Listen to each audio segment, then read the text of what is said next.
Let me tell you a little story. Not a personal story as in my own story, but somebody I met. I was talking about this one time in the khutbah of Jumu'ah, Friday khutbah in a community in the States. Afterwards, a brother, he came up to me. And you know, sometimes people just have that look in their eye. They have that look in their eyes like they have a story to tell. He had that look.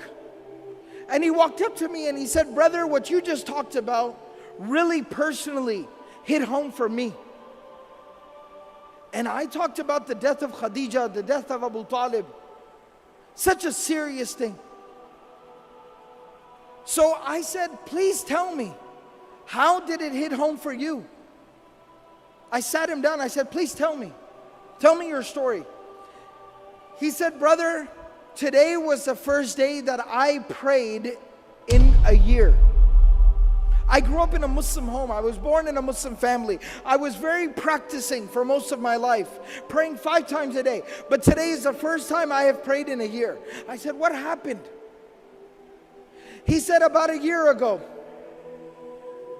my life was picture perfect.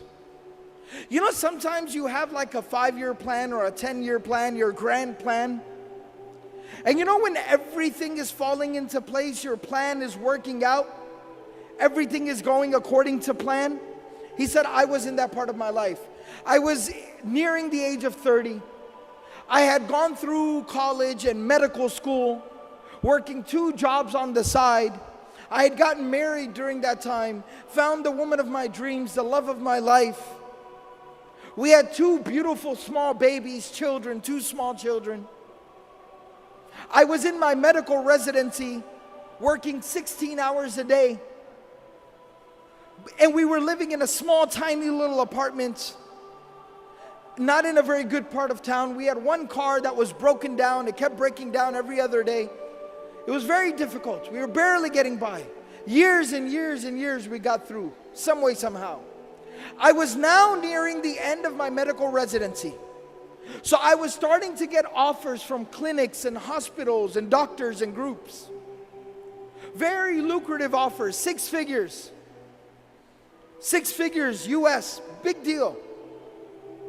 And things were starting to work out. I had not one but multiple offers on my desk. We had gone looking for nice homes so we could buy a house in a nice neighborhood, nice schools for our children. We went to the car dealership and we're looking at minivans and nice cars. Everything was working out. All our dreams were coming true. And he said, one day I came home a little bit earlier than scheduled. I walk into my house. I said, Salamu alaikum, practicing family. I said, Salamu alaikum, as the sunnah is. And nobody responded. I looked at the time, and it was usually the time my wife would put the kids down for a nap, their afternoon nap, and she would take a nap with them as well. So I said, let them sleep. I don't want to wake them up. I don't want to disturb them. So I went, I got some food, I sat down with my books, did some study, answered some emails. After a while, you know when kids, they wake up and they start to kind of fuss and make noise? I heard the kids from the room. The younger one was crying, the older one was talking, I could hear them. I got very excited, as a father does. Let me go, they're awake. It's fun time, family time. So I go to the room and I walked in and my kids are sitting on the bed next to my wife. And my wife is laying there between them, motionless, still, not responding, not reacting. And it looked wrong. Being a doctor, I jumped right in and I checked her and she had been dead. Not now, but for like an hour. She was cold, she was gone. Just like that. He said, brother, at that moment, my life, it fell apart. I lost the love of my life. My children lost their mother. And I lost my faith, my Imaan. He said, the next 24 hours were a blur. Janaza, tadfeen, the burial, it went by. I didn't even realize what was going on. After that 24 hours ended and we buried her, I went to my room and I locked myself in my room, and I did not come out of my room for days. I kept the lights off and I just laid in my room and stared at the ceiling. I did not hold my own children in my own hands for the next few days. My mother and my brother were taking care of my babies. I didn't know what I was supposed to do. After a few days, I crawled out of bed. I reconnected with my children. I tried to get back to work, figure out how am I supposed to work and take care of my kids. My mother and my brother, they helped me so much. Slowly but surely, over the weeks and the months, I put my life back together again. I got back to work. I figured out the schedule for the children. And I started figuring things out, but there was one thing that was still missing. One thing I could not figure out. One thing I could not solve. My Imaan was gone. My faith had been broken. I stopped praying. I no longer had faith. I was struggling. And he said, my brother, who wasn't just somebody who just showed up and just told me what to do. You know, some people, when they give advice, they're never there for you. They never help you. They don't support you. They just show up and tell you what to do.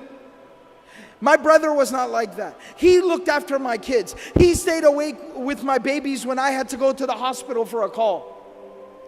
He's somebody who took care of me and my kids. I respect him. I love him. And he's very pious, very righteous. He prays.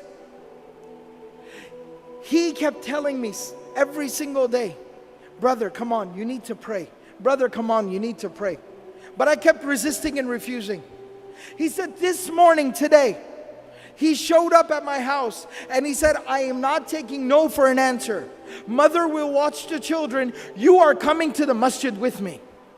You will come to Jumu'ah. You will put your face on the ground before Allah subhanahu wa ta'ala and you will pray. You will make sujood. You will say Allahu Akbar, and that hole in your heart will be filled.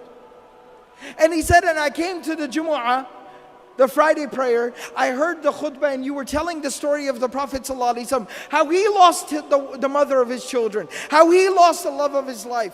And I found the answer to my question. It made sense to me again. Think about this. After going through so much tragedy, how does somebody continue?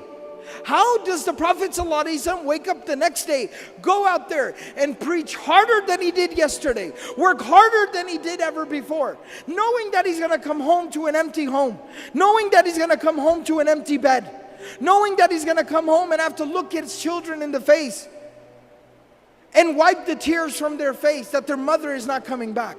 How did he persevere? How did he continue?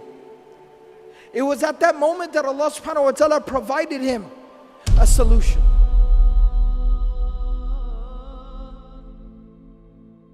Allah subhanahu wa ta'ala took him on the most miraculous journey any human being has ever experienced. It is called the journey of Al-Isra wal-Mi'raj, the journey by night to Jerusalem, and then the ascension above the heavens. The journey by night to Al-Aqsa, and then the ascension above the heavens. And there he got closer to Allah subhanahu wa ta'ala than any creation of Allah has ever gotten. Even Jibreel alayhi salam stopped at Sidratul Muntaha and he said that you are to go forward from here. And there Allah subhanahu wa ta'ala gave the Prophet sallallahu alayhi wasallam a gift. And that gift was the 5 times daily prayer. And Allah subhanahu wa ta'ala told the Prophet sallallahu alayhi wasallam, difficulties will come. Adversity will knock your door. Tragedies will befall you. But every single time you fall, stand back up and say Allahu Akbar. Every single time you deal with a difficulty, say Allahu Akbar. Salah will heal your wounds. It'll solve your problems. It'll ease your difficulties.